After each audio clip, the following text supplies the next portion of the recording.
కవినై కవితనై భార్యనై భర్తనై కవినై కవితనై భార్యనై భర్తనై మల్లెల దారిలో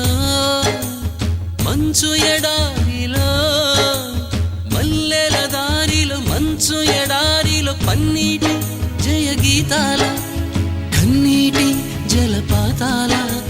నాతో నేను అనుగమిస్తూ నాతో నేనే రమిస్తూ ఒంటరినై అనవరతం కంటున్నాను నిరంతరం కలల్ని కథల్ని మాటల్ని పాటల్ని రంగుల్ని రంగవల్లుల్ని కావ్య కన్యల్ని ఆడపిల్లల్ని జగమంత కుటుంబం నాది ఏకాకి జీవితం నాది